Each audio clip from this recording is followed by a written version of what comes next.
All right, and we're live. Hey guys.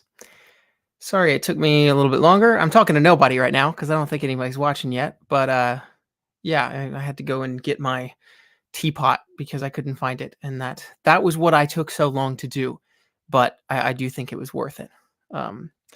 Just gonna share the link on Twitter or X.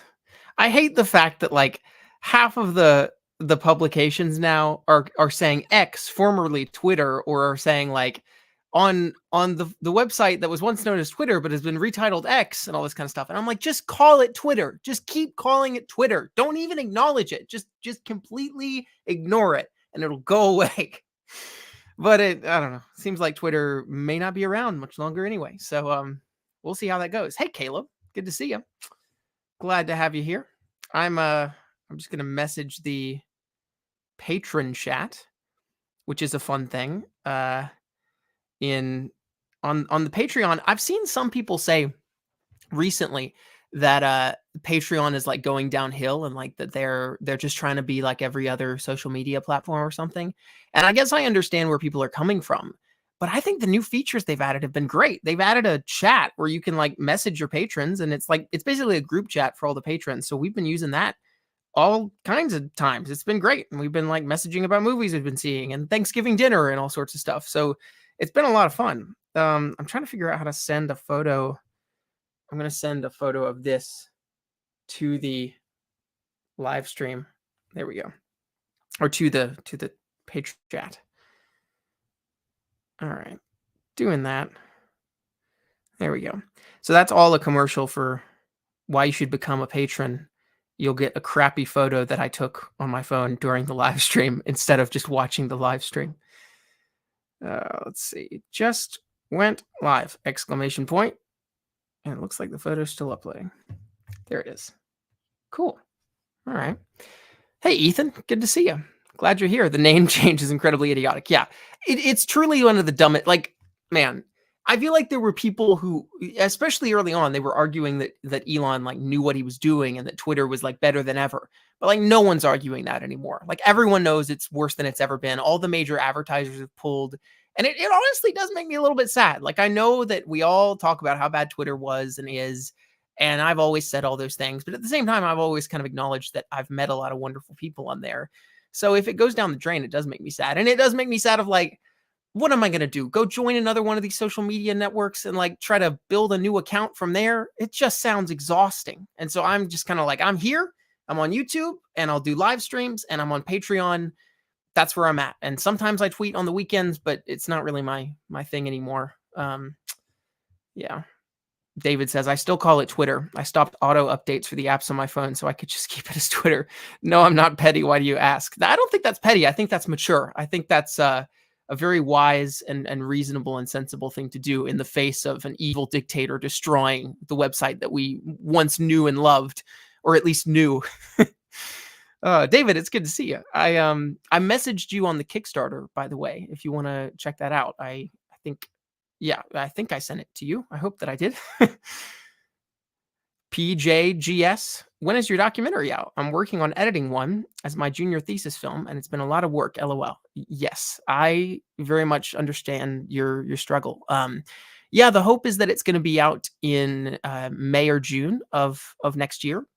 That will be the premiere. We're going to have a premiere in Nashville, Tennessee, at a beautiful historic theater called the Belcourt Theater. But we hope also to eventually release it on the internet. In fact, that's not even a hope. Our plan is to release it on the internet. I think that may take a little bit longer because we want to submit it to some festivals before then, and many of those festivals, don't allow you to have posted it somewhere publicly first. But if you're on the Patreon, patrons are going to get early access to it before it goes public. We're going to do a digital premiere on the Zoom, and then the premiere in Nashville as well. And then we're hoping to tour it around throughout the summer and kind of go to some different cities and show it at different places that people are willing to host us. So eventually it'll be online. It'll definitely have some private premieres online that many of y'all will probably hear about if you're in the loop with the Patreon or with the YouTube channel, and then in-person stuff as well. But that's all. I feel like that's beside the point of what you were saying, which is editing films is hard. And dude, Yes, it is. It's I haven't even really been editing much this month because we've been running our Kickstarter, which has been also hard, but also fun, and that's kind of editing as well. Hard and fun. Um, I mean, it's cool because I feel like you probably know this. You sometimes editing can really feel like magic. Like it can feel like you are like carving away at marble and you're bringing this beautiful sculpture out of it. Like it starts as this like huge ugly block of marble and it's nothing to go on. Like it's everything you need is there, the whole marble block, the sculpture is inside that marble block, but you just have to figure out what to cut away and what to, chip away to make it the beautiful thing that it can be. And especially I felt that with a documentary where it's like, we have about 70 to 80 hours of footage that we've had to go through and just watch and transcribe and edit and notate. And now it's sort of figuring out how that footage exists in relationship to each other and stuff, which has been another task. Yeah. Anyway, what is your film like? What has been the editing process of that? I'd love to hear about it. And yeah, how long is it? What has been kind of your process, and how long has it been taking you? I'd love to know. Matt says, "Greetings, folks." Hey, Matt, great to see you. I'm glad you're here. Yeah, I didn't advertise this live stream because I wasn't really sure if I was going to be able to do it this evening. But I decided that I would try just because I'm back in Atlanta right now. I've kind of been in Nashville for the last month. Debbie and I are attempting to move there, but it's been a long process. And we came back for Thanksgiving to be in Atlanta, which is where my studio is. And so I figured while I was here, it'd be fun to do a live stream. I'm hoping to do one more live stream in early December before I go to Czech Republic for Debbie's to go be with Debbie's family for Christmas, which we're excited for. Yeah. Anyway. PJGS says, "Oh, I unfortunately have to go, LOL, but I will try to come back later." That's all good. Yeah, no worries. I will look forward to hearing more about your project when you come back. Title in Progress says, "Hello." Hello. Good to see you. Man, I should probably pour my tea, a classic ritual on this channel and these live streams. This has been like the most enjoyable thing that I've started doing in these live streams. So this is a mug that I got at my wedding. It says "Happy Fall, y'all." A little bit of a cliche Southern saying, but I like the design. And I'm going to pour this very differently designed tea pot. Almost forgot what the word was, into it. And I'm going to see if maybe it'll make a satisfying sound.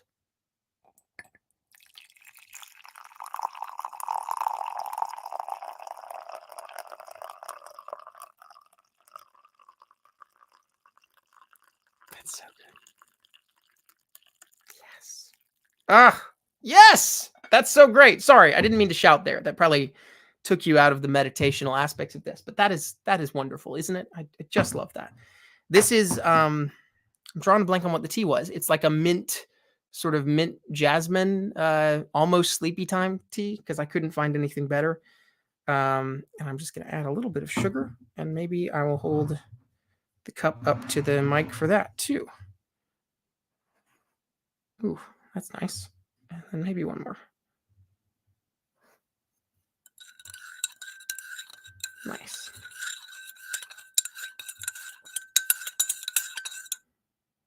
I love that. Okay, great. That's all sorted. So we're here again. Thanks for coming. Asuka says hello. Hello. Glad you're here. And Matt says, yes, I agree. It's maybe the best part of these live streams, honestly. Yeah, I'm trying to think what I wanted to do tonight. I'm up to hear about how y'all have been doing. What are you up to? How was your Thanksgiving? What are some movies that you've seen recently? Anything that y'all want to talk about, I'd love to hear about. Yeah, maybe if I could think of a question, what have you been reading recently? I feel like we talk about movies a lot, but I would really love to hear if you've read any books recently that you would like to recommend. I'd love to hear about that, but really anything. But yeah, it'd be cool to hear about some books that y'all have been reading. Joey, hey, good to see you. Says, hi there. I saw Into the Spider-Verse with a live orchestra tonight. Amazing experience and such a great score by Pemberton. I am so envious of you. Wow. I feel like everyone has been seeing this. Man, at least like 3 or 4 people in the Patreon chat have seen it. The live orchestra Spider-Verse. I mean, people have been talking. I've heard like multiple friends talk about it in Patreon Um, I had tickets to go see it in August in Nashville, and then something came up, and I had to give them to a friend. So I very narrowly missed out on the same transcendent experience that you would have had, or that you had. But I envy that a lot. What was the best part? What was the best scene? I'd love to hear about it. Was Daniel Pemberton there? Like, I think did you say that? Such a great score by Pemberton, you said. Yeah, but was he there at the thing? Because I've heard at some of them, he is actually the one conducting the orchestra, which is like crazy. Like that's amazing. I don't know if that's the case with all of them, but sounds pretty cool. Zachary says, "It's my birthday. Happy birthday, Zachary. That's awesome. I've been reading 450 from Paddington by Agatha Christie amidst the stressful work of my philosophy major at university." Wow. I must confess, I saw the word Paddington and I thought that this was a Paddington related post. And of course, it is Paddington related, but not the bear. So I am a little bit disappointed. But Agatha Christie novel, very cool. I have not read any of those, but I have heard obviously wonderful things. I know that Ryan Johnson loved them, and that's what inspired him to make Knives Out. Yeah, that's cool. Thanks for sharing, and happy birthday. Also, I bet that reading mystery novels ties into your philosophy major a little bit, because like mystery, I feel like it borders on philosophy sometimes, if that makes sense. It's very cerebral. I don't know. It's just my first thought. Hey, Polnaz, I know you. I don't usually say your name out loud. So sometimes that's the funny thing about these live streams is I see a lot of people that I know from regular comments and stuff, but I don't say your names in public often. And so I then have to figure out how to pronounce it. Polnaz Nazek 5. Rewatched Bad Times at the El Royale. Been some time since I watched it. Even better than I remember, surprisingly. Long time no see, by the way, Houston. See, I know, right? It has been a while since I've seen you around. I felt like I haven't probably seen you on a live stream since I've been doing them. So it's good to see you. Yes, man, I love Bad Times at the El Royale so much. And now I feel like it's as good a time as any to get back into Bad Times at the El Royale, because Kaylee Spaney is Priscilla, and she's amazing in Priscilla. She's so good. And that was where she got her start, was in Bad Times at the El Royale. She has a great role in that too. I look back at that movie and I'm just still stunned that it didn't get the attention that it deserved. I think John Hamm is so good in that. And what's her name? I'm drawing a blank on her name. The lady who's the lead. Man, why do I draw a blank on her name? And Cynthia Erivo. I didn't even have to Google it. Came back. Cynthia Erivo is so freaking good in that movie. She is so good. And the way she teams up with Jeff Bridges is great. It's got really interesting faith integration, I think. And the thing for me is like my favorite aspect of movies in general, and this is just a me thing, is like placemaking and like transporting you to a place and really making you feel like you're there. And not even in like fantastical ways. Like obviously I love Pandora and transporting you to Pandora or Middle Earth or something, but even like the very particulars of like one room or something. Like I love it when a production designer and then a director can work together to really immerse you in that space and kind of ground the film in a space. And so Bad Times at the Royale, a movie that is set at one hotel, which has a very distinctive character, is just a dream for me. I love it so much. And the hotel, all the themes of the movie are encapsulated in the design of the hotel, which is so fun to me. So yeah, I love Bad Times. So good. Matt says, went to see Napoleon today, which was super exciting. One, because I was just looking forward to it anyway, but also I haven't managed to go to the cinema in a good while. I know. I really enjoyed Napoleon. I didn't know that I would. I haven't loved a lot of Ridley Scott's work in his later years, but I had a great time. I don't think it's perfect, but man, the battle sequences were really remarkable. And then even like the thing that surprised me was like the stuff that had me most engaged was the relationship between Joaquin Phoenix and Vanessa Kirby as Napoleon and Josephine. I thought it was funny, it was weird, it was fascinating, and yeah, I had a really good time with it. I'm even considering seeing the film again, which is kind of crazy because it's 2.5 hours, and I thought that it would be dragging and muddled and grim and dour, and I had a great time. So it was great in IMAX too. Yeah, I'm glad you got to go. Last thing you saw in theaters was The Creator. Yeah, that has been a while. Dune is an autumn movie. The sand is orange and autumnal leaves are orange. Correct. Not to mention spice. The whole movie is about spice, and it's the season of spice. So I am bitterly disappointed that Dune has not come out in November the way that it was meant to. This is the last time I talked about Dune on a live stream. The live stream started to glitch out right when I was talking about Dune. So I hope that doesn't happen again. But man, I'm glad that it was moved up a couple of months, a couple of weeks in the month of March. But man, March, it's not a good month for Dune. It's just not. It's not a Dune month. November was a Dune month. It's supposed to be an autumn thing. Part of me wants to just wait until next autumn, but then I'm like, no, I can't wait that long. So I'm glad it's coming out in March and not later, but it's an autumn movie. It's not a summer movie. Don't let the sand deceive you. It is a spice movie. It's not sand, it's spice. And so it was meant to be October, November, but they've ruined it. They've ruined everything. Crimson Vision. I've been to Nashville to see Oppenheimer in 70mm IMAX. My first time doing that, 100 of 10 experience. There's nothing like it. Oh, I know, right? Yeah, I saw it twice in 70mm, and it was exactly what you said. Nothing like it. David says, I read a book recently about a cult called the Korashans that were in the area I live in about a century ago. Really fascinating. That is fascinating, David.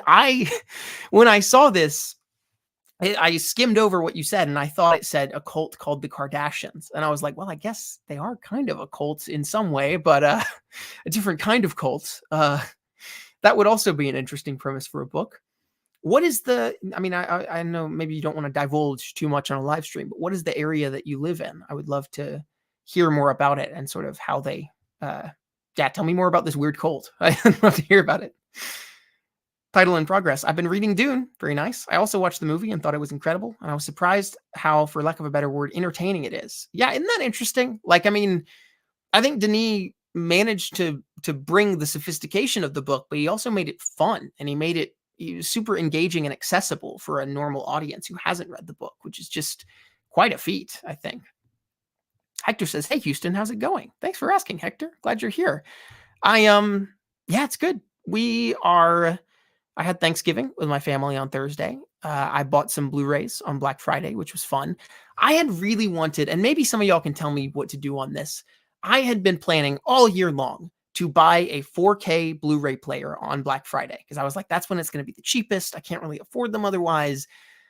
And then it got to Black Friday, and I just feel like Black Friday deals they're not what they used to be. And so I couldn't find any 4K player deals that were decent. I mean, there was some that had $50 off. It was $200 to $150 or something. But I was hoping for a little bit cheaper than that. And I don't think I'm going to find it. Maybe the best thing would be to do an open box thing. But the problem is I'm to the point where I have so many 4K discs just because if a 4K disc is cheaper than the Blu-ray, which sometimes they are, I'll always buy that. And now I don't have a 4K player yet to play them. Luckily, most of those come with the Blu-ray as well, so I just watch that. But I just figure I should get one at some point. It's not an urgent need, but I had waited till Black Friday to see if I could. Anyway, you asked how's it going. That's my answer. Also, we're in the middle of a Kickstarter, which has been really fun, and there's 5 days left. If y'all want to check it out, the link is in the bio. I might talk about that more later, but I don't want to get into it too much now. Hector also says Bad Times at the Royale is a banger. I know. It's so good. Matt says, also hadn't been to the cinema since getting a new glasses prescription, so I could actually see this time. Dude, I've had that exact same experience. For a while, I thought that there was no difference if I put on my glasses or not. And then I started wearing them more and more and noticing the difference. And then finally I went to the movies and I forgot my glasses one time. And I was like, it looks so bad. Why does it look so not crisp? And then I realized it was me. It was not the projector. So now I make a point to bring my glasses when I go to the movies. I think I have them here. I tend to not wear my glasses in videos just because I feel like in my videos, I don't wear them much and I don't want to disturb the piece. And sometimes the light makes a weird shadow on my face when I wear them. But this is what I look like in most life these days. I didn't used to wear glasses very much, but in the past year or so, I've kind of started wearing them pretty much all the time, just because my eyes are getting bad. So I guess that's why most people wear glasses. Yeah, not today. Not today. All I have to look at is this computer screen, and that's, Calliope says, I hope I said that right. I'm sorry if not. Um, what are your thoughts on Juan Vincent Perez Mora? I don't know who that is. I don't know if I'm telling on myself by saying that, but tell me, please, what are your thoughts on Juan Vincent Perez or Juan Vicente Perez Mora? I'd love to know. Maybe I've seen them in something that I don't know about. But I'd love to hear more. Hector says Chris Hemsworth gave such a slick and evil performance in it. Yeah, Bad Times at the RAL. I wish he got more roles like it after that movie. I know. He's so good.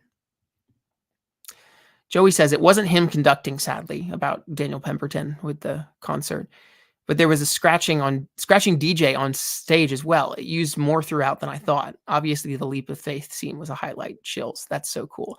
I've heard, and I'm sure this was the case with you, that when you see the symphony version of Spider-Verse Live, that they use the credits to just do a reprise of the whole suite, which is brilliant. Like the fact that you get to hear everything again in the credits and see them perform one last time as an encore, like that just sounds so fun to me.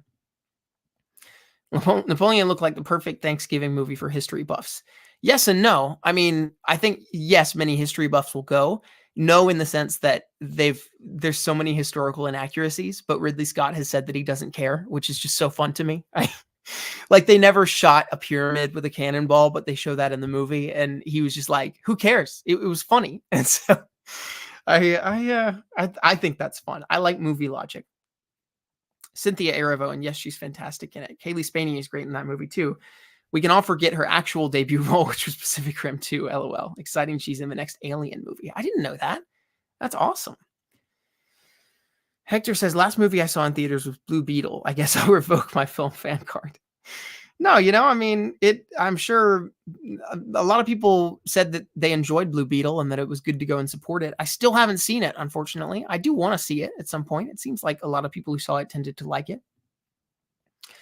Matt says, was also super interesting watching Napoleon after spending much of last week doing audio post on a short Joaquin Phoenix documentary. Oh, that's cool. Who's the documentary for? Is it like your documentary, or is it a friend of yours, or is it a super professional thing? I'd love to hear more. That's cool. Hector says, I like your sweater. Thank you. I do too. It's a sweater. There's not much I can say about it, but I do like it. It reminds me of Ron Weasley's sweater in the first Harry Potter, except it doesn't have the big R etched into it. Crimson Vision says, I was also lucky to see Flower Moon. Fantastic movie. My theater hasn't gotten holdovers yet, and I'm bitter about it. Oh man, that's sad. I've seen the holdovers 4 times now, and I love it so much. I don't know. I don't know how to. It's hard to like talk about it without swaying into like these sort of cliche phrases, like, oh, they don't make them like this anymore or something. But man, they don't make them like this anymore. Every theater I've seen it with, you've kind of felt that journey that they went on, from like sort of little chuckles at the start to like towards the end, just really laughing, and you can hear some tears being shed. Like I really enjoy those kind of theater experiences. And also, it's just a movie where by the end of the film, I felt such a rich interiority to the characters. I really felt like I had understood their deepest hopes and fears and pains and what they were wrestling with. And there's a shot towards the end of the movie where the characters are driving back together from a trip to Boston, and you cut to each of their faces looking out the window as they're driving home. And I just felt at that point in the movie like, oh man, I really feel connected to all these people, and I feel like they're people, and I feel like I know what they're all processing internally as they're driving home. And I don't feel that with a lot of movies, like I specifically think about, I saw The Hunger Games, the new one, right after Holdovers. And it was the polar opposite experience for me. I felt like the new Hunger Games, there were things I liked, but like the whole appeal of it was supposed to be that like it puts you in the head of President Snow, Coriolanus Snow, or as they call him in the film, Corio, rhymes with Oreo. And he, like the whole movie wants you to understand his thought process and how he became the tyrannical dictator that he is in the later movies. But I just didn't. I was just like, I don't buy this guy as a real guy. I don't feel like I understand who he is and what he's like when no one's watching, and what his personal life is like, and what he cares about, and what he feels, And I felt the same way about, unfortunately, Rachel Zegler's character in the movie. I don't think she was bad. I think she was fine, but whether it was the direction or the screenplay, and even just like the fact that like her character is always viewed through Snow's eyes. It meant that like there wasn't a sense of interior space to her for me. Like I didn't feel like I understand ever who she actually is or what's going on in her head. And so anyway, that's all to say that like I felt a bit of a contrast with that in the holdovers, where the holdovers, I just felt these characters deeply and felt like they were people that I understood by the end of the movie, which is such a precious thing. And like the trust that is gained between them was also beautiful to watch, and beautiful to watch two people who are enemies become friends. It's a classic cinematic trope. It's nothing new. Nothing in the movie is anything new, but it's just done really well. And it's something that I've missed and something that made me feel something. So yeah. Been reading Ballad of Songbirds and Snakes recently, and I'm almost done with it. I felt like a teen again while reading it. LOL. Yeah, that's funny. I feel like when I saw the movie, I felt immediately like, oh, I bet the book is better, because the movie had a lot of things that I felt sort of glossed over and didn't have time to go into the depth that I wanted it to go to, and characters that didn't feel fleshed out and stuff. And I was like, I bet the book is good. But then I've heard from some people that it's not good either, and that, the book is sort of shallow or something. I don't know. I've also heard that it's good from people. So what do you think about it? Have you been enjoying it so far? I'm trying to decide whether I'll read it or whether I'll just read the first Hunger Games book again, because I am kind of in that mood. I would like to read one of them.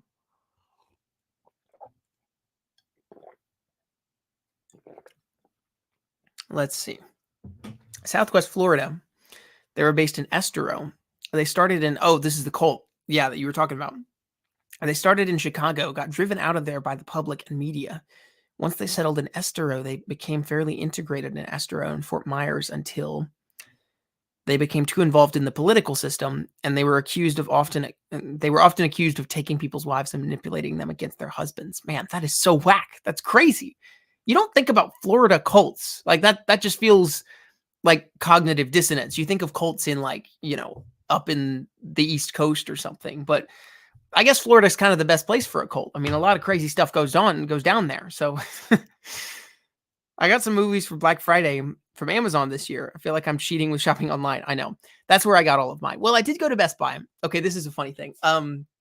So the Oppenheimer Steelbook and Blu-ray physical release came out on Tuesday, the 21st. And man, I have been trying to get my hands on that Steelbook for a month now, because I knew that it was coming out on the 21st. And I was like, okay, like previously, I have ordered Steelbooks on Best Buy's website, and about 3 times in a row, Best Buy has shipped the Steelbook to be sent to me on the release date, and then it's arrived like a month later or something like that, and sometimes dented. And so I was like, I don't really want to buy it from Best Buy online again or have it shipped, but maybe I could do a pickup in store. And so I just refreshed the page every day to see if they would add the Steelbook, and they never did. And then I went on the Reddit page where people talk about physical media and everything, and apparently lots of other people were doing this. And sometimes at like midnight on a random night, they would add more stock, and then it would sell out in an instant, and then they would not add more stock. And so I had just been missing all the times, even though I'm refreshing every day. And so I never managed to get my hands on the Steelbook online. It never went live at a point that I was refreshing it. So I was like, all right, last ditch effort. I'm going to go in person to the store on release day and see if they just put out some Steelbooks at the beginning of the day that would sell out by the end of that day, probably. So I went to the store, and I got there at exactly 9 a.m. when they opened, and I went inside, and I looked around for someone to help me. I couldn't find anybody for a while. And finally I found someone, and I said, hey, did y'all get the Oppenheimer physical release in yet? And she says, Oppenheimer? Is that a movie? And I was like, have I woken up in a bizarro world where Oppenheimer was never released? It felt like a strange occurrence. But she radioed her friends, and they were like, oh yeah, we have some in the back. And so she went to the back and she got it. And luckily they had the 4K release, which I'm told now is actually, that's also hard to come by. But they didn't have the Steelbook. And so I ended up just settling, because I was like, well, I guess I'll never get my hands on the Steelbook. I don't know if they're ever going to restock it. I went to the Best Buy website again, and now I went a few days ago, I think on release day. And of course, on release day, you can start leaving reviews. And immediately it had like 200 one-star reviews from people who were saying they could never get their hands on it. And now I've refreshed it again in the past few days, and they've just removed the entire listing off the website. It used to say sold out. Now they've just removed the whole listing. And so, yeah, I guess I'm never getting one unless I buy it on eBay for $80, which I feel like that's a little bit unreasonable. This tea is good, man. Yeah. So I don't know. Did any of y'all get the Steelbook? I did get the I got the disc upstairs, but got the 4K here, which was fun to. I did rewatch it on the day that I got it, and it looked great. Like it was one of the most beautiful looking home releases that I've ever seen in my life. It looked so good. So I'm satisfied, but it would have been nice to have it in a stack of Steelbooks with the other ones that I have, and, whatever. You can't choose everything. Logan says, can't wait to come back and chill to these cozy vibes later. Currently enjoying a late Thanksgiving gathering with some friends. Hope everything is going well. Glad that you were here, Logan. Not sure if you're still here, but glad to see you. David says, oh, this is still about the cult. They were strangely intellectual, promoted music and arts, and had their own chamber orchestra. What? Developed weird theories about how the earth was concave and how being abstinent would make them smarter. Man, that's crazy stuff. Some conspiracy theories, it's like, okay, then if there's a secret place in the center of the earth, start digging, it's not that hard to prove, really. If you get a bulldozer, I don't know. Maybe there's a secret portal you have to unlock. Hector says, I used to wear glasses, but I never wore any until lockdown. When I was watching a movie, and I used subtitles a lot and noticed the subtitles looked distorted to me. So I knew I needed glasses again. Yeah, I've had that experience as well. Ridley Scott based. I'll definitely watch Napoleon at some point. Good to know it's just an epic battle movie, but with Napoleon in it. Well, no, I think the cool thing is that it was more than that also. I mean, the epic battle stuff was great. There's a battle on the ice, the Battle of Austerlitz, which is insane. They're like shooting cannonballs into an ice lake and people are falling into the ice and dying. It was pretty cinematic. But honestly, the most engaging stuff was the romance for me. It's really funny stuff. There's a bit in the movie, many of y'all have probably already heard the line, where he says to a British officer, you guys just think you're so great because you have boats. And I died laughing, and it was meant to be funny. So it was great. I adored it. It's a very funny movie. My theater's corporate side is just very picky. We didn't even get bottoms. Oh man, that sucks. Yeah. Man, that really does suck. My theater didn't get Everything Everywhere All at Once until the middle of June, and it was only playing for a week. Wow, guys, that is so sad. Aiden says, I haven't gotten Anatomy of the Fall yet, which stinks. Yeah, I do feel a little spoiled by this. I'm near in Atlanta, I'm near the big city of Atlanta, and then in Nashville, I've been decently near Nashville. And so there's always, at least within like a 40-minute drive, the movie that I'm looking for is almost always playing within 45 minutes. But yeah, I recognize that's not the case for everybody. I wish that smaller movies would expand. I mean, that's what like Scorsese talks about when he talks about, Marvel movies dominating screens and stuff. And I have noticed that like in rural areas, they're only playing all the latest Marvel and Disney stuff. And it's sad because it's like there's a great cinematic landscape out there that many people can't even afford to be exposed to, You mentioned Songbirds, and now I should mention I'm the one who proclaimed that Hunter Schafer needs to be Zelda to make us forget about the former movie. Dude, Hunter Schafer as Zelda is like Robert Downey Jr. as Iron Man level casting. That is so good, and I need it so bad. Even her voice is so good. It's a great Zelda voice. I would love to see that. Man, yeah, that would be wonderful. Another RDJ as Iron Man level casting that I heard recently is I'm drawing a blank on the kid's name. Oh, what's his name? I'm just going to pull up a photo. I've got too many tabs open, so I can't open a new tab. That's great. Oh, Skylar. Is it Skylar Gazondo? Is that what his name is? Because I almost typed Gonzo. Gazondo. Yes. So this kid, he's in like Bottoms and stuff. You can't see that. That's out of focus. Google Skylar Gazondo. He's been cast as Jimmy Olsen in the new Superman movie, which is like, again, Robert Downey Jr. level casting, I think. That is so good. I can't wait. Yeah, it's going to be great. Oh, cool. The explanation of Vicente Perez Mora was a famous gunslinger and hero in Venezuela during the 1950s, now famous again for being the oldest living man at 114 years old. What? A movie on his life would be a big hit. That's cool. So is he, when you say famous gunslinger, like in movies? I'm sure that's probably what you mean, not an actual gunslinger, especially not in the 1950s. That's cool. Man, I've got to check that out.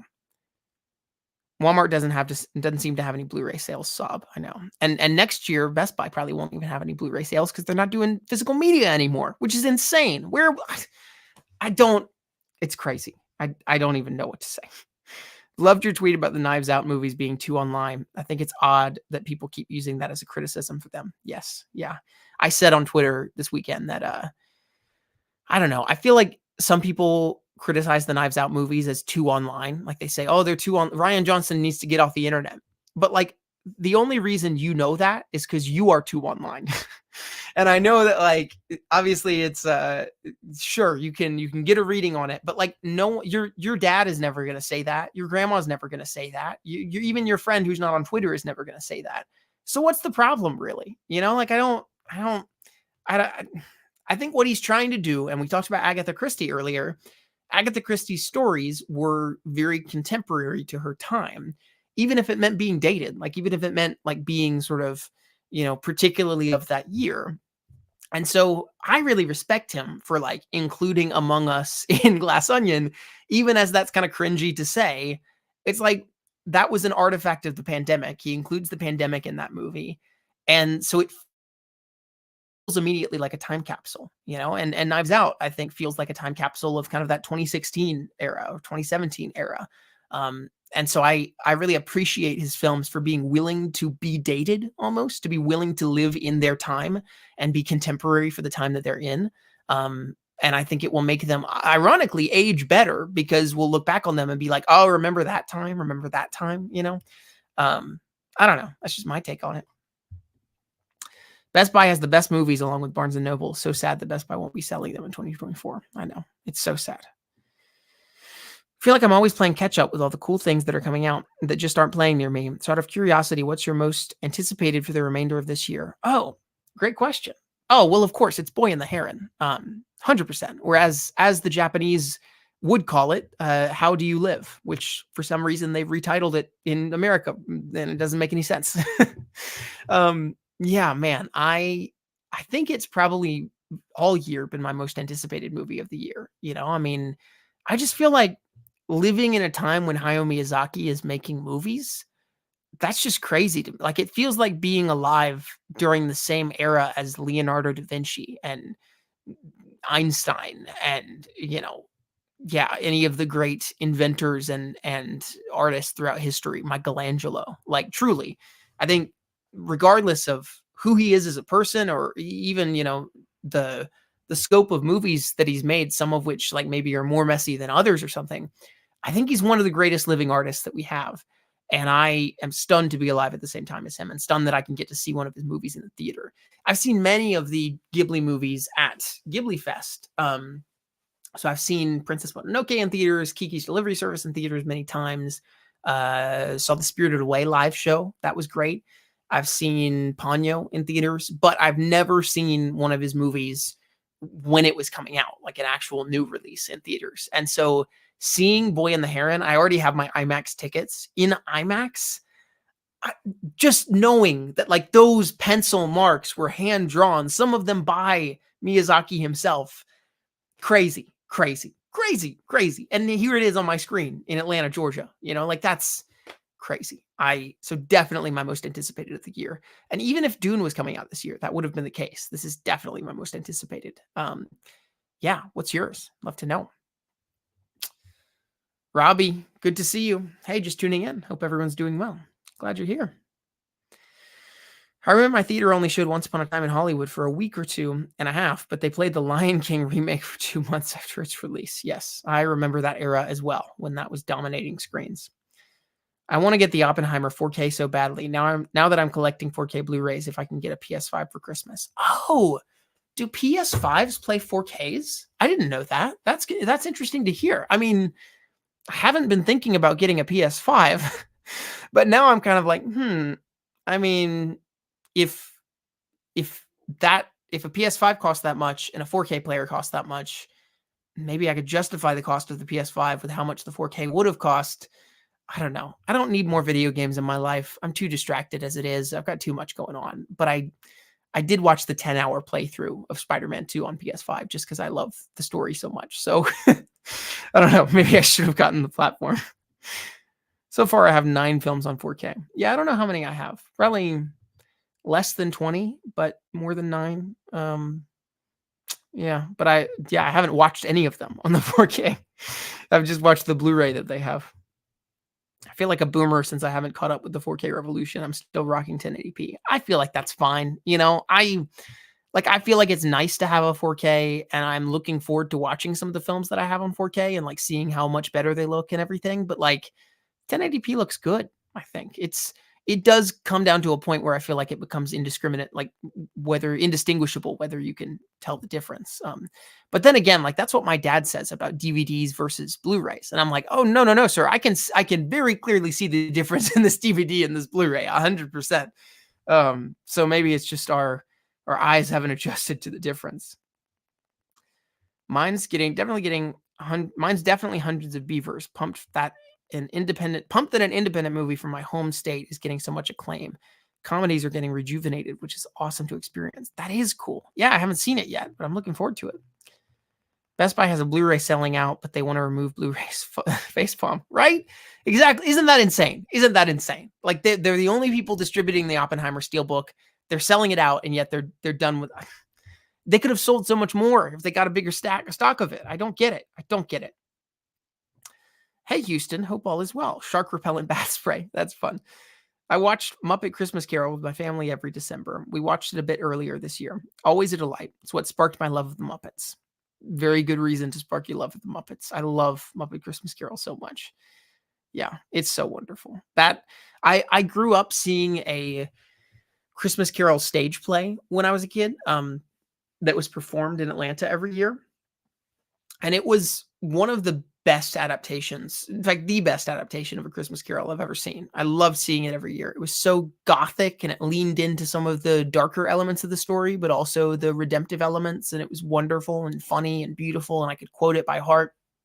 And then in 2021, it was the 20th anniversary of the show. And so they replaced it with a new adaptation.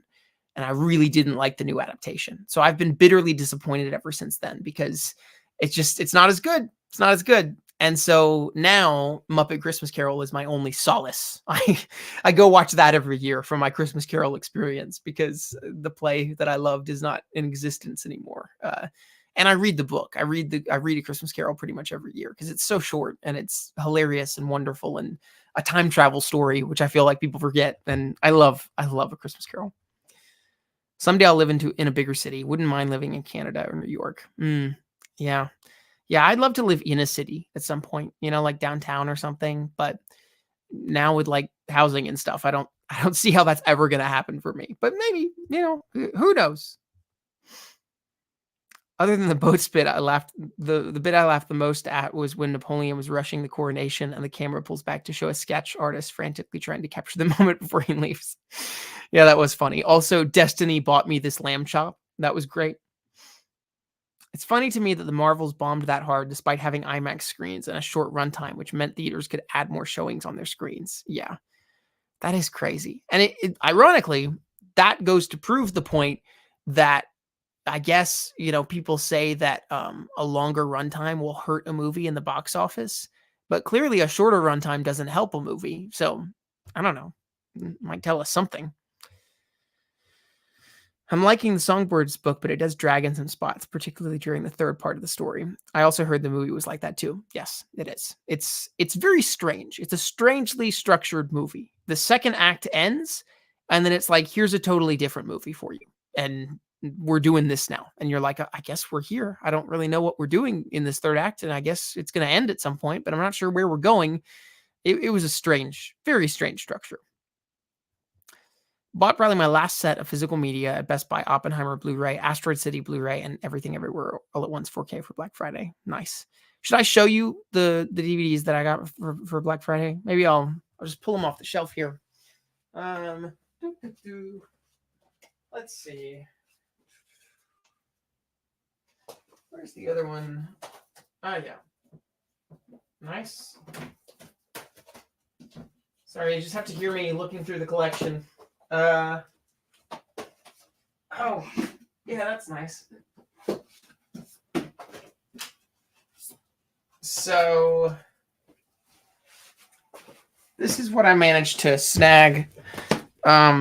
This is unrelated. I was at Goodwill recently, and I found the entire Parks and Recreation series, complete series on DVD for $5.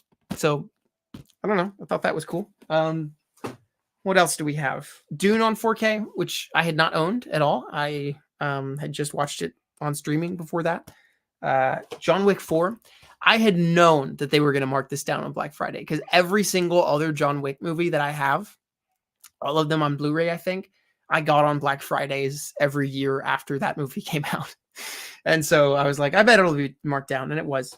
Edge of Tomorrow 4K, which is cool. I look forward to watching this on 4K because I think it's a really wonderful, good-looking, fun movie. Top Gun Maverick 4K as well. So that was fun. I did not own that. Dungeons and Dragons. This is $10 on Amazon right now. So that was cool. Asteroid City.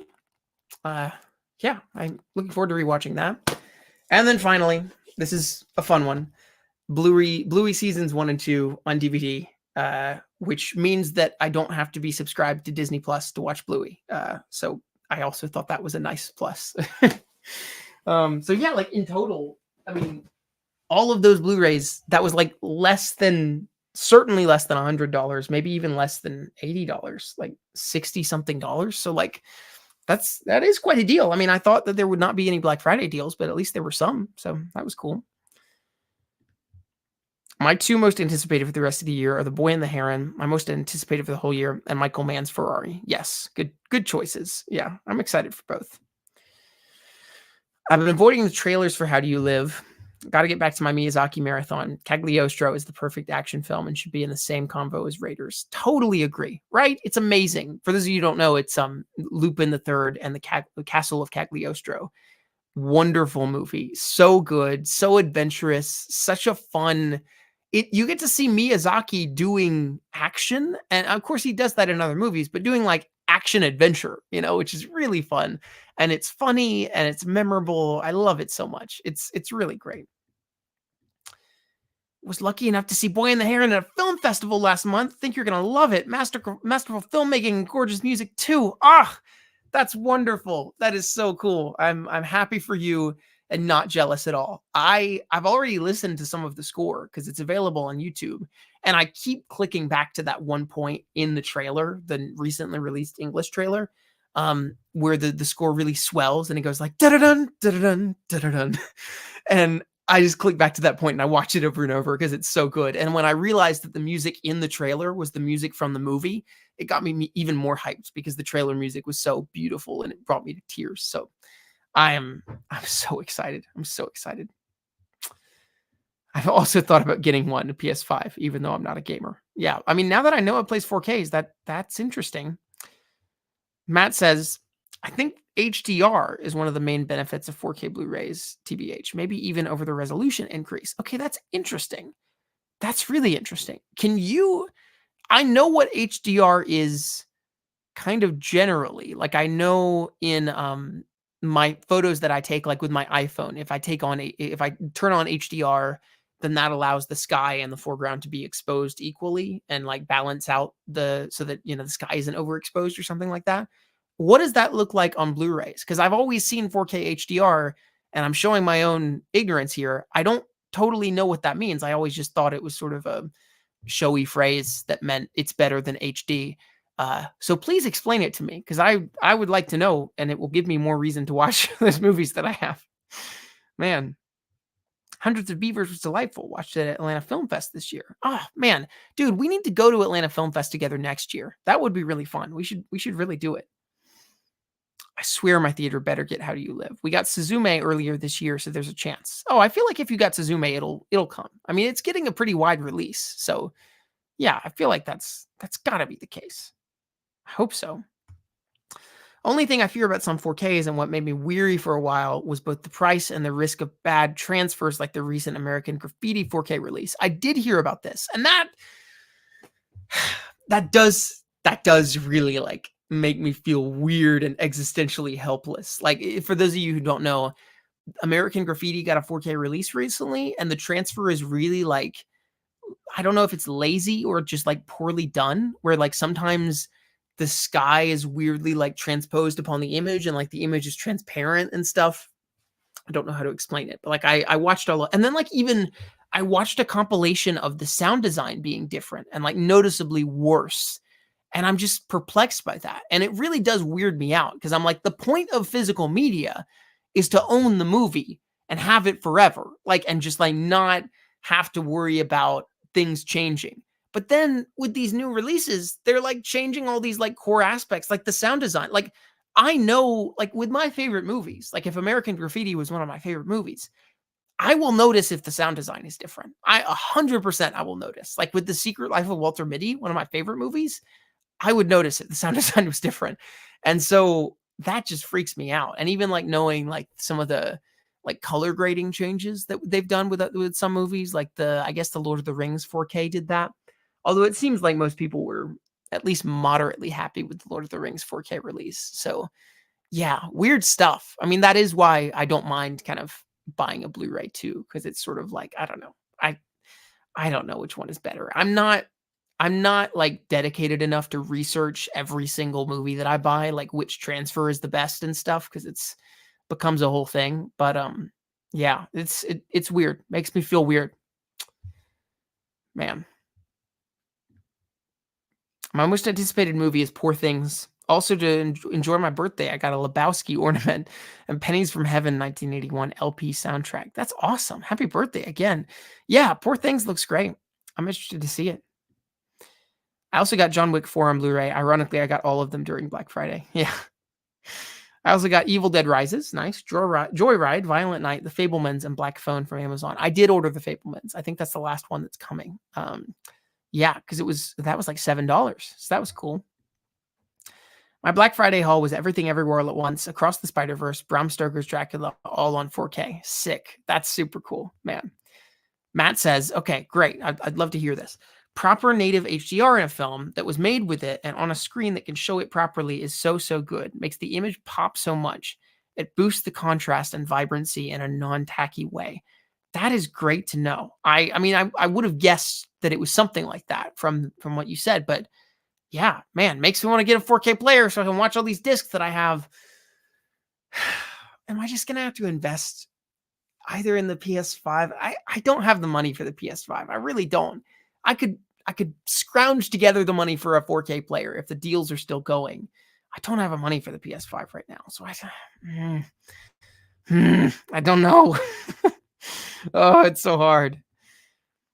I also went on GRUV. What is that? And got a deal of 3 for $16. And I got Lost in Translation, Casablanca, and Army of Darkness as part of the deal. That's cool. Also got the Woody Harrelson movie Champions from them too. I think I saw that Army of Darkness release. I'd like to check that out. Nobody expects the Spanish Inquisition. Oh man, the American Graffiti 4K is bad. I love that movie. Guess I'm better off getting the Blu-ray. I've heard about the Lord of the Rings 4K, and apparently they used heavy DNR to scrub away the film grain. Ugh, that sucks. Yeah, I heard the same thing about the American Graffiti one. In fact, am I right about this? I heard that, I might be wrong, but I heard that they scrubbed away the film grain on American Graffiti, and then they added some back in, like fake film grain, which is just bonkers. Like, that's just crazy. Yeah, I don't know who's doing this stuff. I hear with newer movies, you don't even notice a difference in picture quality from a normal Blu-ray. Yeah, see, that kind of makes sense.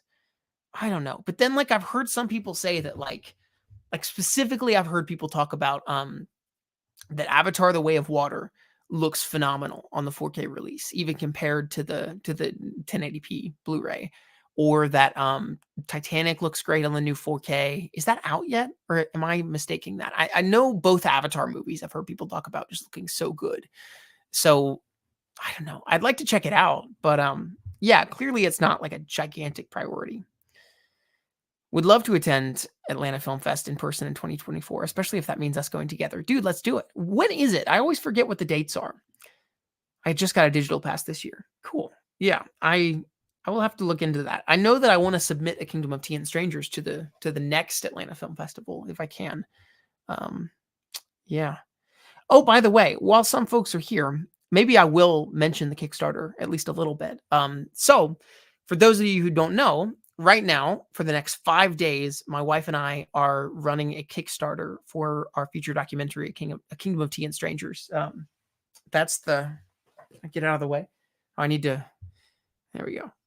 That's the poster right there. Yeah, it's been going for the past 2.5 weeks, and we are at 65% funded. We have 18,000 of 28. So we have 5 days left to scrounge together the next 10K, but I think it's going to happen. I really do. And people always say that it picks up right at the end as people kind of try to help you meet your goal. So if any of y'all want to get on board with the Kickstarter, it's a great time to do that. It ends on Friday.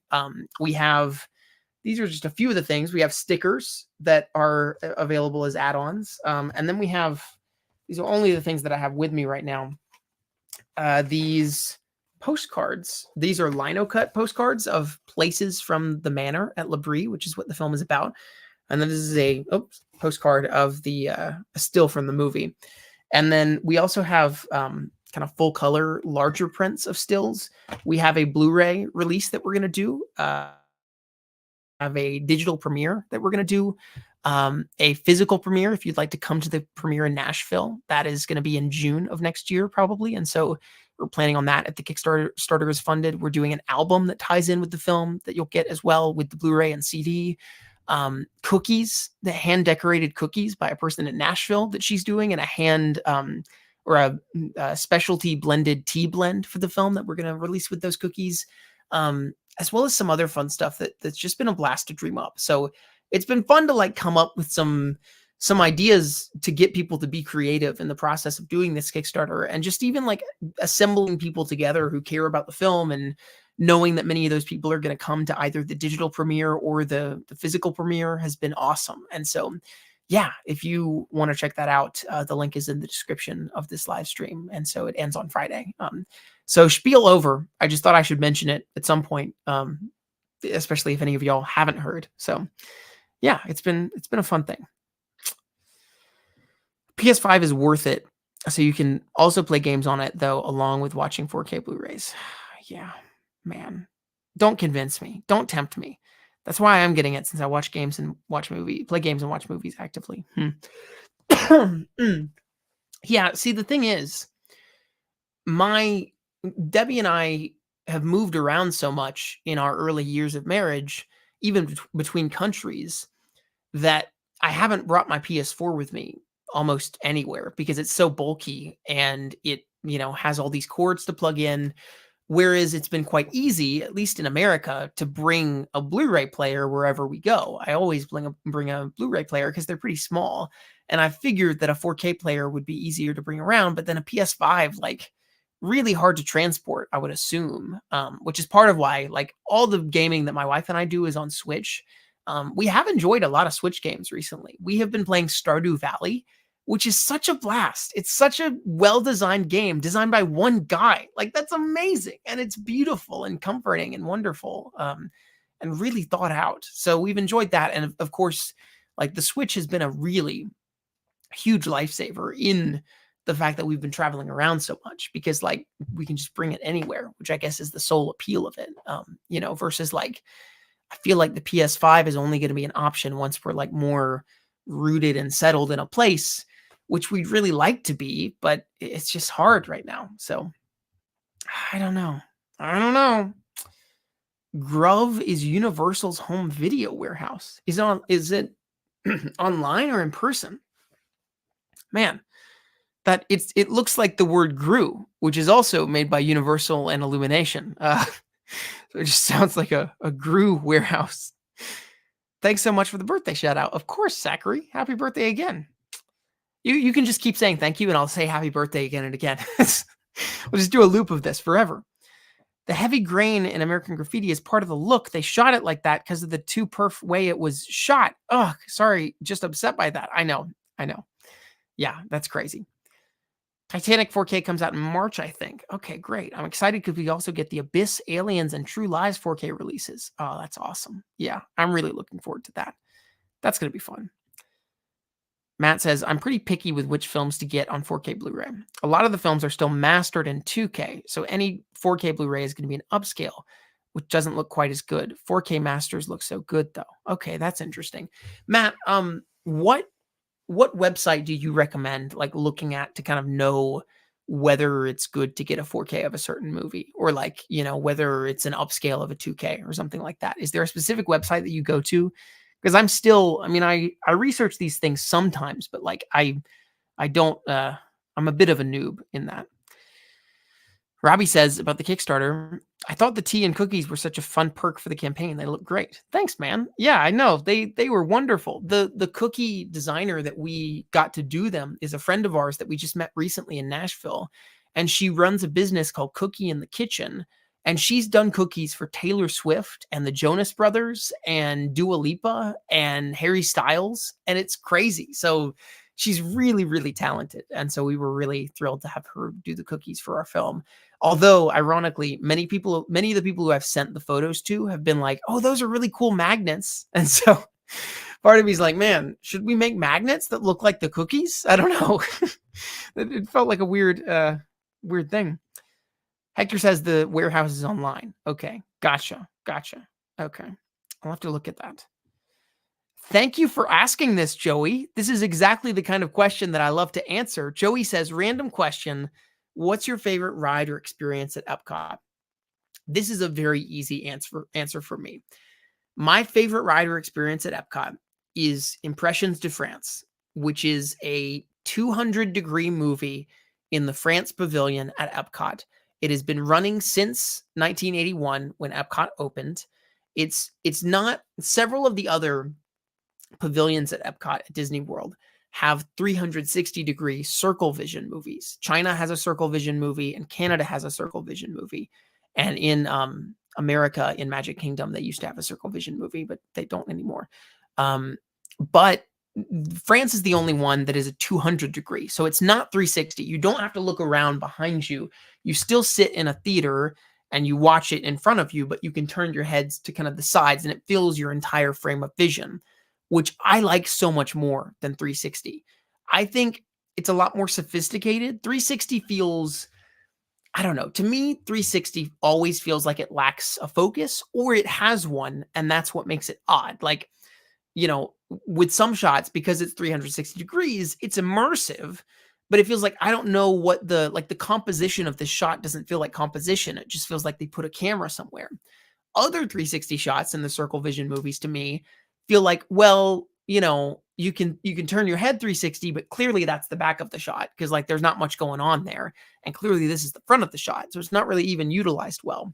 200 degrees to me feels like the perfect aspect ratio, especially for an immersive theme park movie, because when you're watching Impressions de France, so I didn't even explain what the movie is. It's basically an 18-minute beautiful movie just showing landscapes and immersive atmosphere of France and French villages and sights and sounds, and it's scored with the most majestic French classical music. And so it's just an atmospheric experience. And the cool thing to me is the way that they use the 200-degree aspect ratio, where there's a lot of shots that tell a story as you turn your head from left to right. There's a shot where there's a guy, the shot starts and you see a burst of fire and flames, and you see them, doing a flamethrower almost, or a big, flame igniter on the right side of the screen. And you're like, what's that? And then you turn your head all the way to the left, and there's a huge hot air balloon laying on its side, and there's a guy inside of it laying on its side, and he's like pushing it up, and the fire is going into the hot air balloon and inflating it. And so it tells a story. And there's another shot where they're at like a palace in France, and all of these beagles run across the screen, and you see them just envelop your entire field of view. There's another shot where what is the oh, I love the one in a French train station where on the left side of the screen, you kind of turn your head, and on the far left side, there's a mom. It's in a train station, and there's a mom and a young son waving down, looking down from a balcony at the kind of base of the train station and people down near the trains. And then you can see in the distance a father waving back at them on the other side of the screen. So it's cool. It kind of makes you turn back and forth and see the image and kind of experience the story in that. My favorite moment in the movie, absolute favorite, is when they show the inside of a train, and you're seeing out the windows, and it's traveling through the beautiful French countryside. And then they show just the middle of the train, like the inside of the middle screen is just the inside of the train, and then they cut away the sides to the outdoors. And so you're seeing the middle of the train static, and you're seeing like what the people inside the train are experiencing, just the static experience of sitting inside, and the background is hurling past them. And then on the side screens, you're seeing the rushing countryside moving a million miles an hour. And so it really captures like the experience of relativity, like the fact that the train is moving so fast, but on the inside it feels static and stable. And it's a majestic movie. And I think it's one of the things that for me captures everything that I wish that my movies could be. Like it's atmospheric, and it feels like it grounds you in a place. It feels like it shows you the people in that place. It feels like you've really been transported there. It feels sensorial or sensory and textured and tangible. And you can almost smell, there's no smell effects, but you can almost smell the flowers and the fruits and things. It's just there's a lot of mise en scène to it.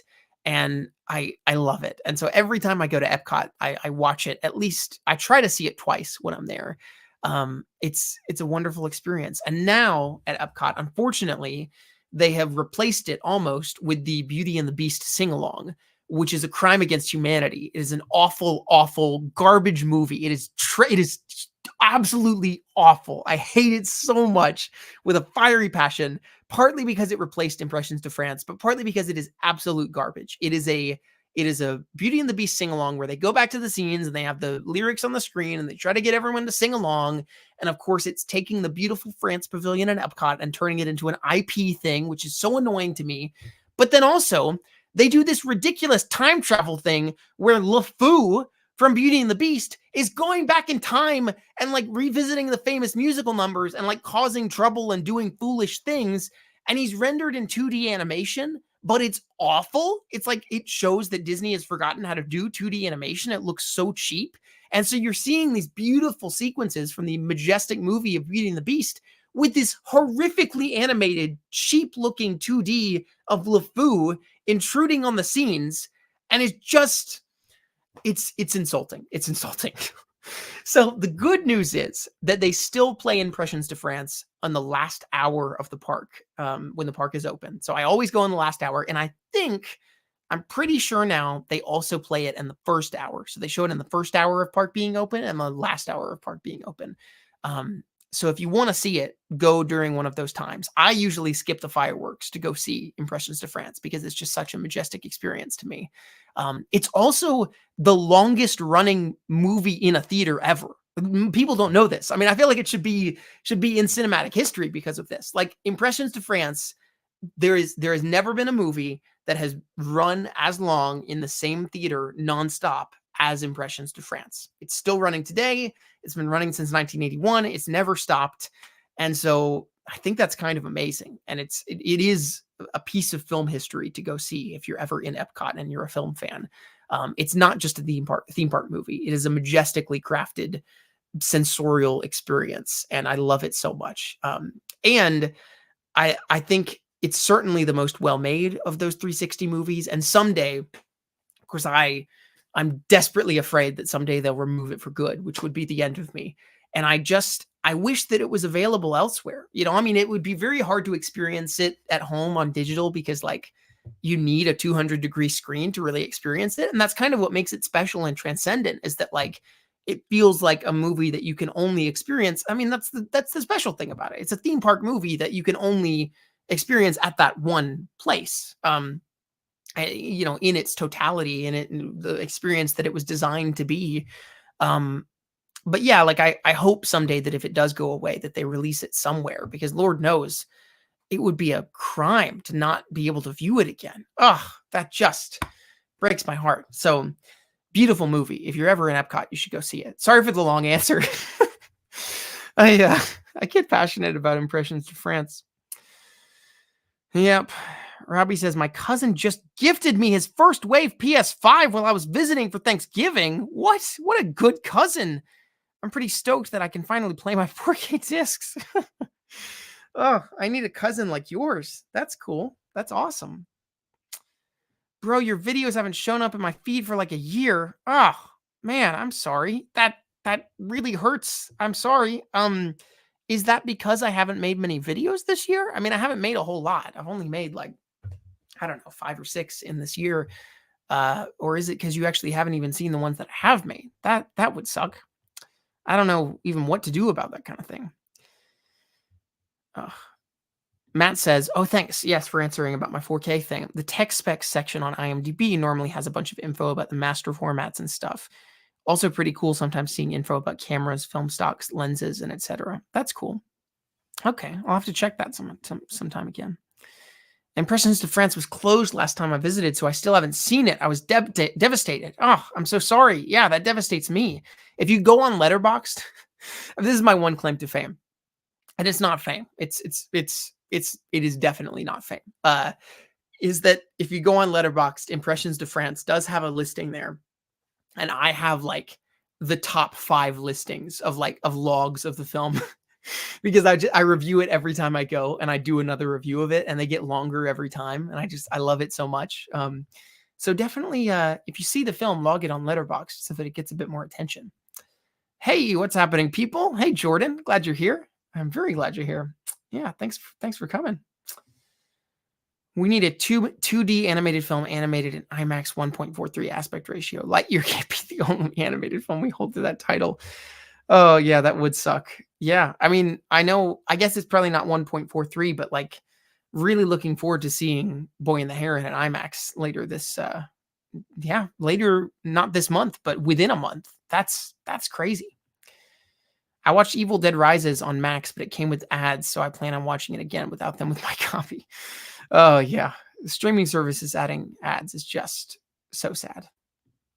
Justified hatred for Beauty and the Beast sing-along. It's bad. I know. It's so bad. It is so bad. It's insulting. It's insulting.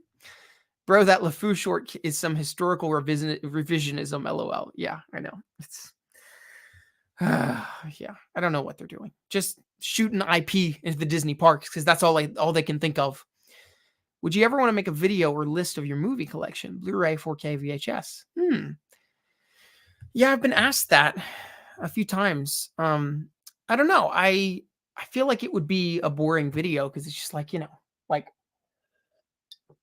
just like it's just me listing movies. Like what kind of video would that be? But maybe I would list them on my Patreon. I feel like that would be a fun thing. Yeah. Friend from church went to India recently and watched one of her favorite films in a cinema screen that's played it every day since sometime in the 90s. That's amazing. Is one of her favorite films an Indian film? That's really interesting. Huh. Jordan says, the worst thing about collecting 4Ks is how awful, truly awful so many of the covers are. Just atrocious low-level art for so many of them. Is it so hard to hire an artist to make it look appealing? I know. Yeah, I'm trying to think of what movies I have that look like that. Mostly, like half the time I won't buy a Blu-ray if the art looks awful, but I feel like I have to have some that look quite bad, and I don't know what the deal is with so many of them. It's just weird. These studios not releasing whole films on Blu-rays though are a whole crime against humanity. I know. Some of these streaming answers, or the things where they've been deleting movies off streaming, like I was really looking forward to seeing that new movie on Disney Plus that had McKenna Grace in it called Crater about kids on the moon and stuff. It looked fun, looked like Moon Goonies, and yet they just deleted it. And now it's never going to be available anywhere ever again. Like imagine being one of the kids in that movie. That is so sad. It's so sad. Joey says, wow, great answer. Thanks. Your passion for it is great to see. Sounds like what Screen X ever aspired to be. Great comparison. Yes. When I went to a Screen X showing for the first time, which was Avatar: The Way of Water, I was like, maybe this will be like Impressions de France at Disney World. You know, Impressions de France is so well made. It's so well crafted. It's real. You know, the entire screen they shot with, I think, 5 cameras all looking, at different angles and then created a whole, thing from it. But Screen X is not like that. Screen X is they take the original movie and then they get a third party company to just add PS4 graphics on the side to extend the screen. Sorry, not PS4 graphics, PS2 graphics on the side to extend the screen. It's truly awful. On a related topic, we could use more movies on VHS. We're All Going to the World's Fair has a special VHS edition last I checked, and an online analog horror series is getting one. Funny you should ask that, Crimson Vision. I actually, in talking about my Kickstarter, I failed to mention that my friend Nate Shepard, who is a documentary filmmaker himself, and he's doing the score for the film, is also doing a VHS edition of my film, A Kingdom of Tea and Strangers. It's going to be a display thing. He's hand designing the box art and then hand gluing the VHS boxes. But it's also going to be a fully playable VHS if you happen to have a VCR that you can still play it in. And so, I'm excited about that. If you go to the Kickstarter, it has the VHS as an option. It's in the $300 tier, which has everything, but it's also in the add-ons. So if you choose a tier, even if you choose like the lowest tier, which is $5, I think, then you'll still get the VHS as an add-on where you can add it on individually as an item after choosing a rewards tier. I think it's $40 right now, which was kind of the cost that we figured out made sense given the labor that it was going to take him to hand make all the VHS covers and then hand record like the movie onto a VHS tape.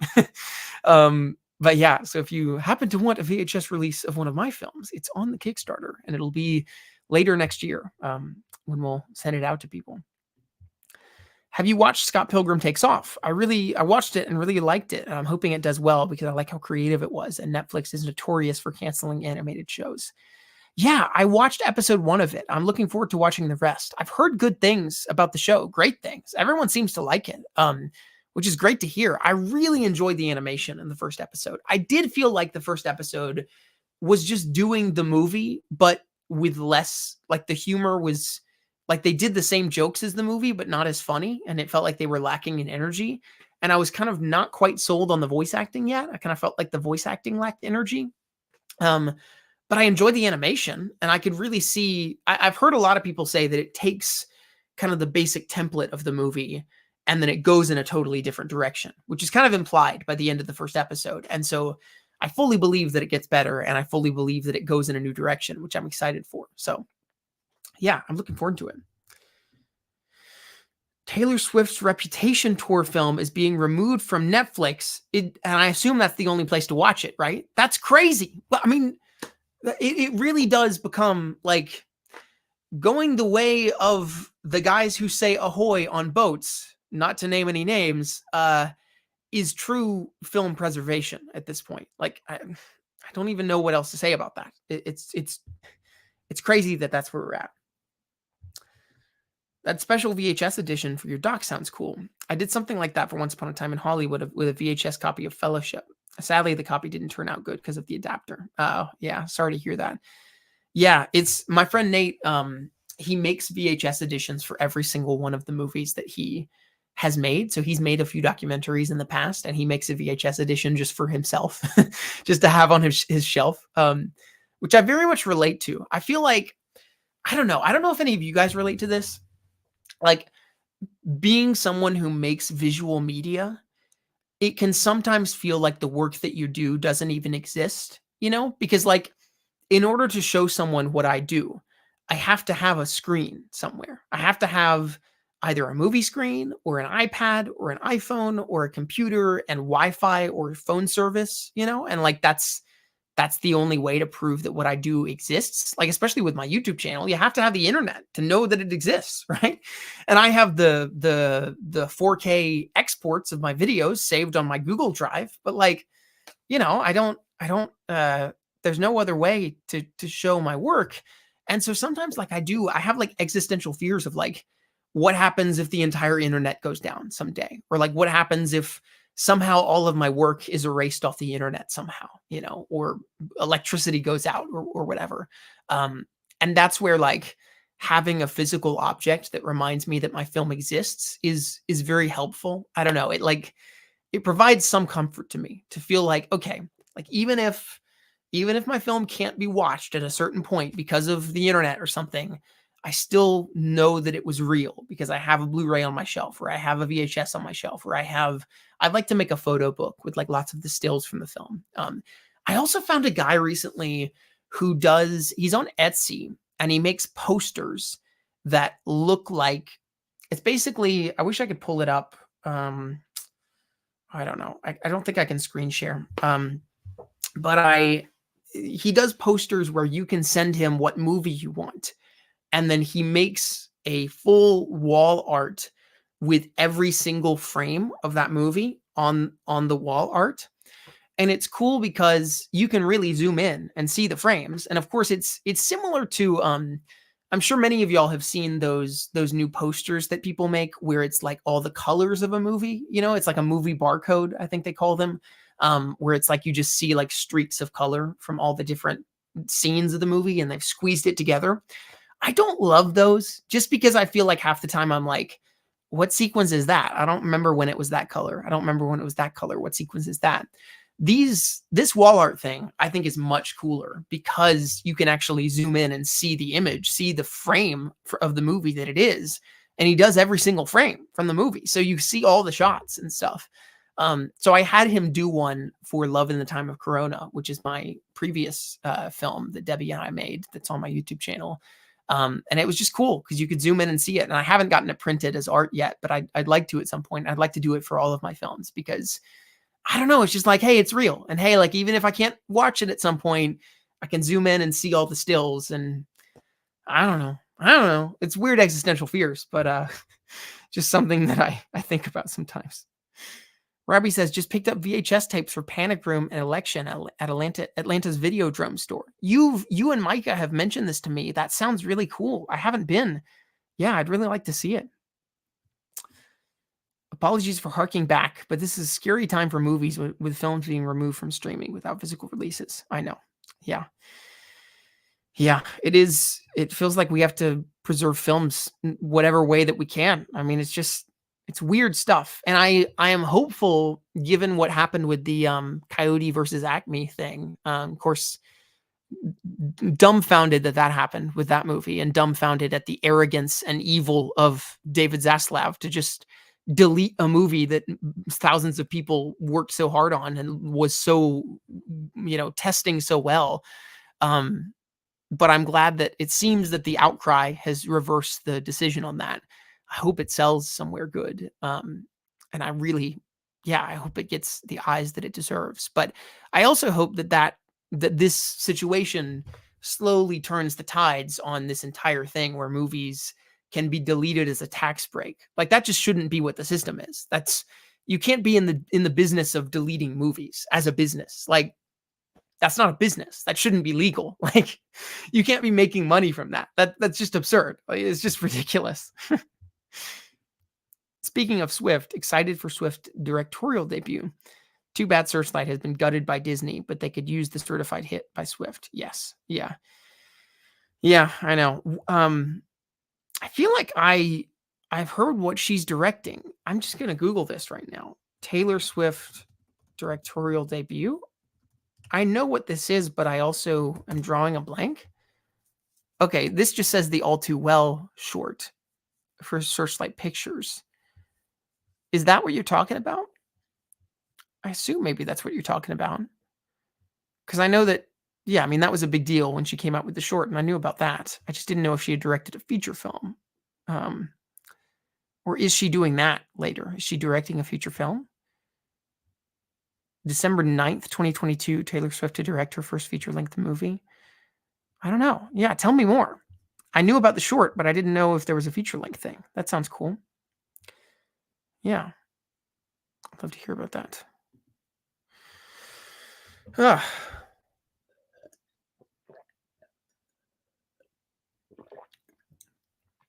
Crimson Vision. It was announced that she made a deal with Searchlight to make a feature film in the future. All we know so far. Okay, interesting. Yeah, I wonder what that could be. I wonder if it'll be more like an adaptation of one of her songs, like the All Too Well short, or if it would be just totally something different. Matt says, got ahead, I'm afraid. Cheers, everyone. Cheers to you as well, Matt.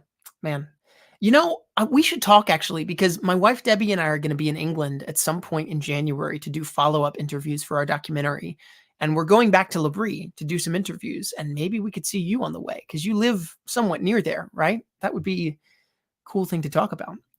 Matt says, got to catch the rest tomorrow if the recording goes up. Yes, the recordings go up on Patreon now. I take them down from the channel, but I post them on Patreon. So if you'd like to see the rest, it'll be up there. And if you're hearing me right now, we should message about maybe meeting up during the time that I'm in England. That would be fun. Any new anime you've been seeing? Not really. I get overwhelmed by anything that's a TV show. I pretty much only keep track of movies, except some, like, if it's a short show, like I knew that Loki season 2 was just going to be 6 episodes. And I was like, okay, it's coming out right now. I'll watch 1 episode a week and, get into that. And I really enjoyed watching season 2. But if it's like an anime that has like 7 seasons, I'm just like, I just don't have time. And I have to watch movies. And I feel like I have to, I don't know. Sometimes I feel like I have to pick one, which I don't, but like, just in terms of time management, sometimes I do, I guess. Yep. Jordan says, have you seen the first of the new Doctor Who specials yet? I haven't. Is that out on... I've been really looking forward to it because I like Doctor Who a lot. Doctor Who specials stream. I Googled it a few days ago and I don't know. Is it on Disney Plus? Is that where it's going to be? I'm looking at it right now. It's on BBC iPlayer. And then USA Disney Plus. Okay, is it on Disney Plus now? I'm going to Disney Plus. Doctor Who Special 1. Cool. Oh, that's awesome. And Tenet is back? That's great. I mean, I knew Tenet was back, but I will look forward to checking that out. Thanks for reminding me. I got to meet David Tennant at Dragon Con one year a few years ago, and so it'd be cool to see him again in the show. Man. Yeah, that's cool. Jordan says it's on Disney Plus. Disney are co-financing it, which is pretty huge for a show with famously low budgets. Yes. Oh, I'm looking forward to checking that out. I will definitely sit down and watch it. What did you think of the first installment? I'd love to know. I'd love to. I haven't heard what people's reactions have been. I haven't been on social media, and so I'd love to hear about that. Honestly felt that. At least some anime these days have 12 to 13 episodes a season. I always love a good movie that won't take up too much of my time. Yeah. Isn't that funny that, like, I mean, James Cameron was talking about this, that, like, people today are like, oh, I don't have time to watch a 3-hour movie, but they'll sit and binge like a 6-hour TV show, like what's the deal with that? I guess it's because like it feels bite-sized that like, oh, I can stop watching at any point. Like I just have to watch 1 episode. But then you end up watching all the episodes at once versus a movie. You feel a bit more guilt for cutting it on and off, maybe that's what it is. But then we end up doing the same thing anyway. Like what's the deal with that? Patrick Willems made a great video talking about Taylor Swift's directorial career. He theorizes a bit at the end about what sort of film she might make. Cool. I have seen almost all of Patrick's videos, but I haven't seen that one. So I'll have to check it out. I want to see his new one as well about movie stars that are brands. That sounded fun. Yeah.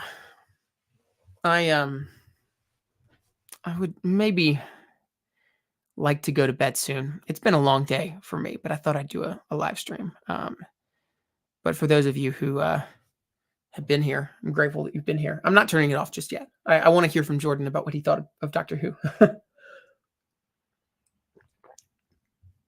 Let's see.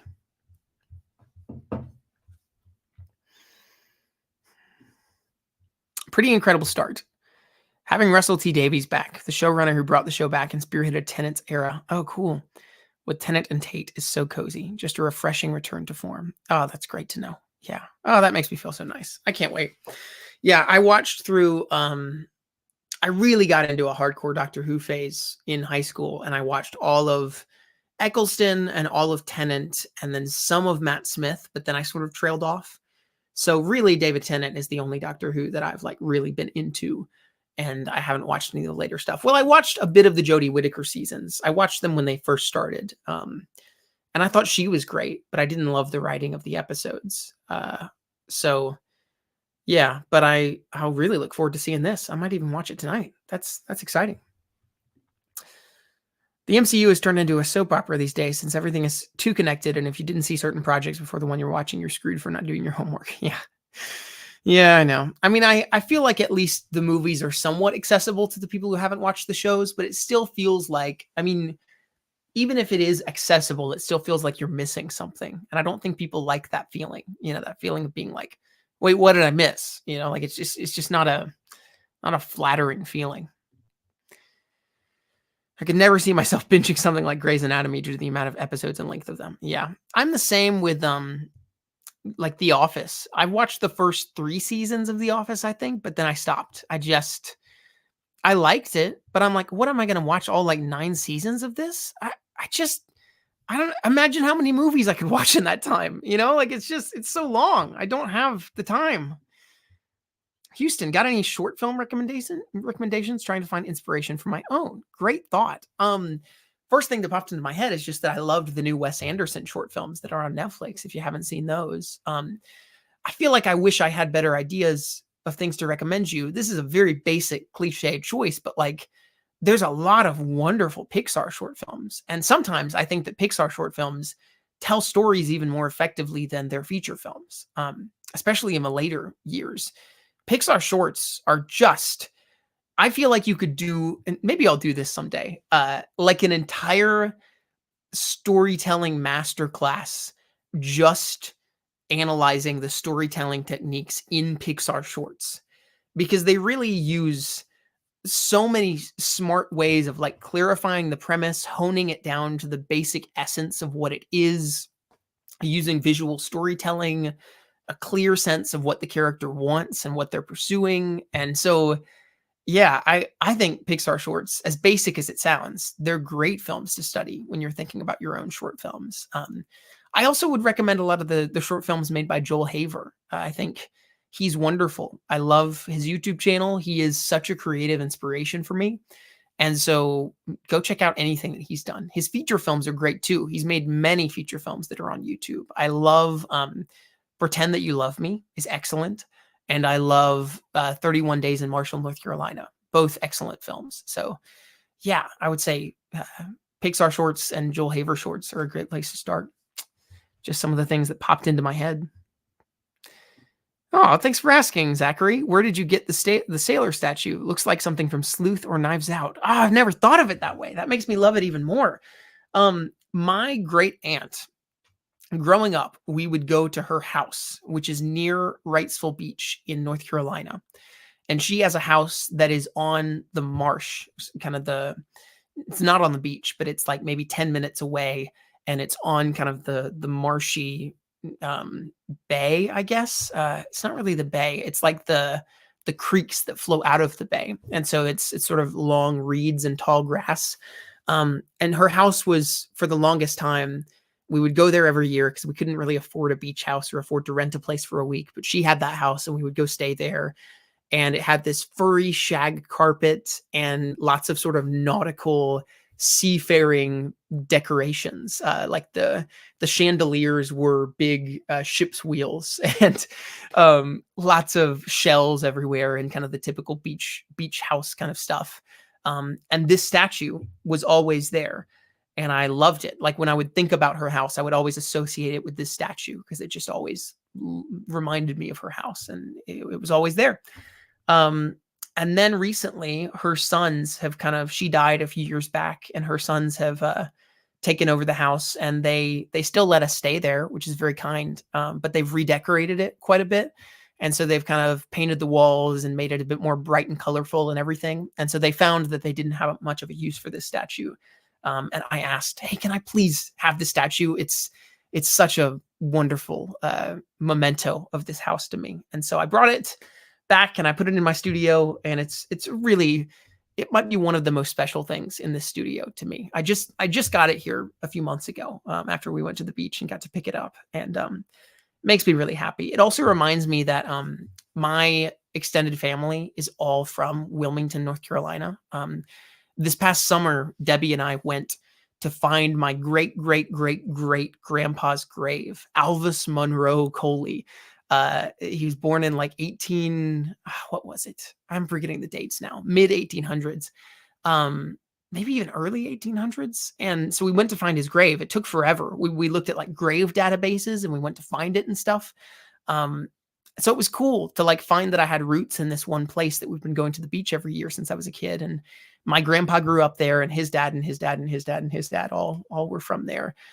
So this sailor man with his dark skin, sort of tan beach skin, reminds me of my grandpa, who's died recently or in the last couple of years, and reminds me of that my family was from Wilmington. So yeah, I appreciate being asked about the significance of things in my studio, clearly, because I just gave you a very long answer, but thanks for asking. It's a meaningful thing to me. Joe says, hello, just back from exporting a Doctor Who video, and now you're talking about Doctor Who. Whoa, I can't escape. Oh, that's funny. Yeah. I might actually, right when I stop doing this live stream, I might go watch that Doctor Who episode. If you stopped at Smith, I'd recommend checking out Capaldi's stuff. My favorite Doctor and one of the most consistent eras of the show. Slept on at the time, but people are more to appreciate it now. That's cool. Yeah, I feel like I'd like to keep going at some point. I have enjoyed a lot of the Doctor Who that I've watched. Hot take. I like the streaming method of 8 or 9 episodes in a season, since I don't like 22 plus episodes. Yeah, I agree. I think I see an argument with a good TV show for like 13 episodes, like Daredevil, I think. Excellent show. I think especially first and third seasons are so excellent. And I really love that it has the space to breathe with those 13 episodes, and with some shows, especially like the Marvel Disney Plus shows now, it's felt like they squeeze it into 6 episodes now or 7. And it's like, why did you do that? Like, you could have had more time to breathe a bit. Isn't that what a TV show is for? And I felt that a lot with the new Loki season. I really thought that it stuck the ending. I thought that the ending of the season was so excellent, so good. But the first episode was good, but then the second and third episodes were just like total meandering rabbit trails.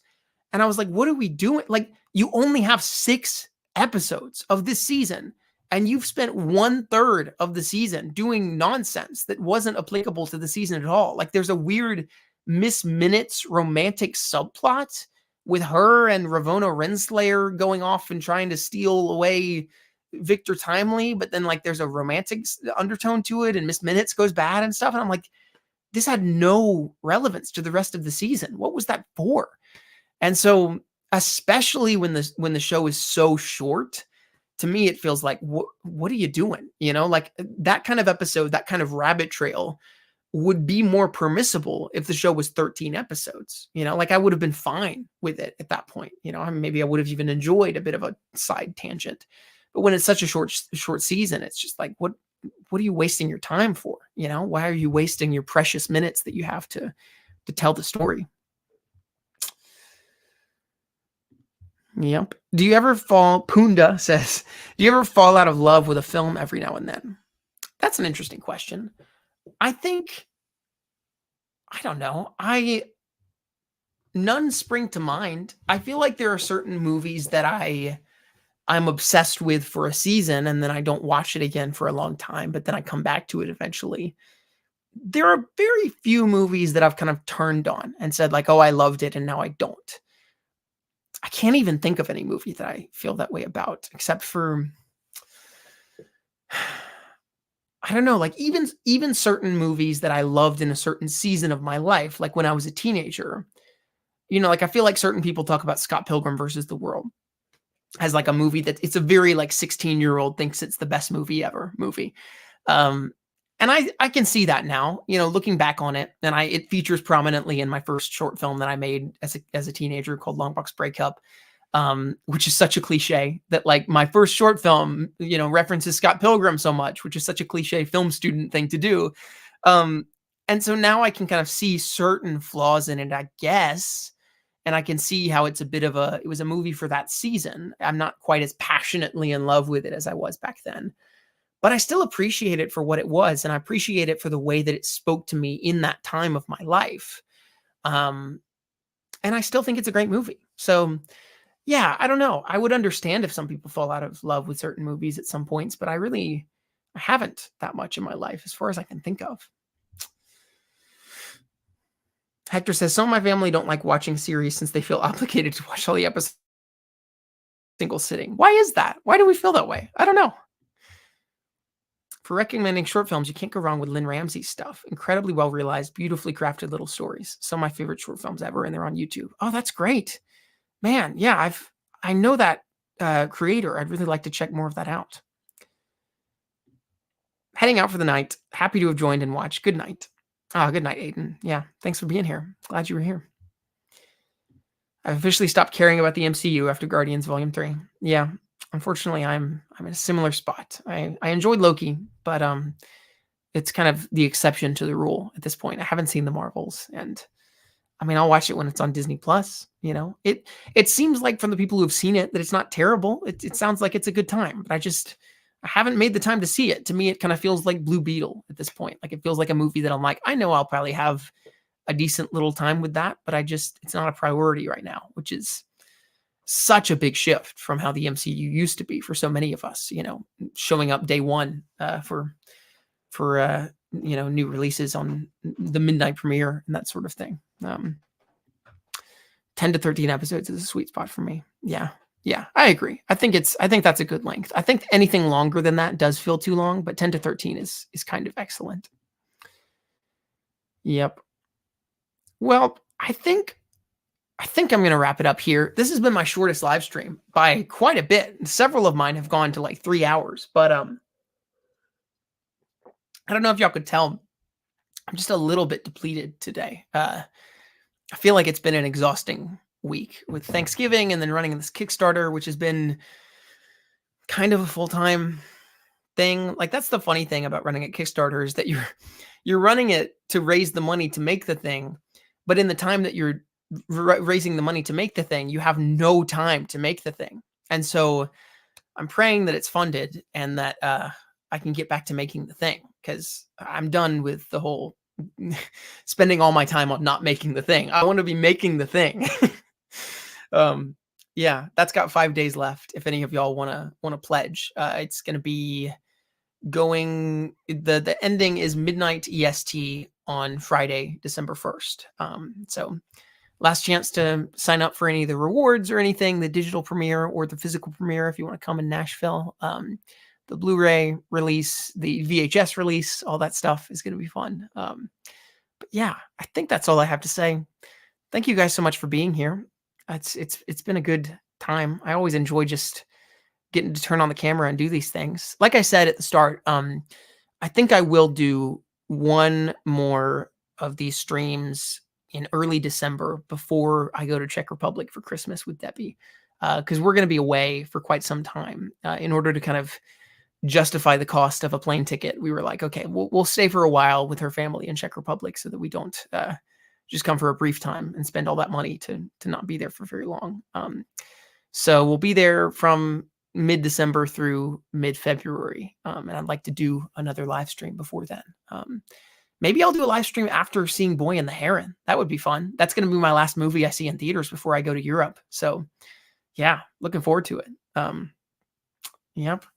Joe says, my fingers are very much crossed for you getting the rest of the funding. Thanks, Joe. Yeah, I'm feeling less anxious about it now. I think we only need, like now it's like 9,600, which is a lot.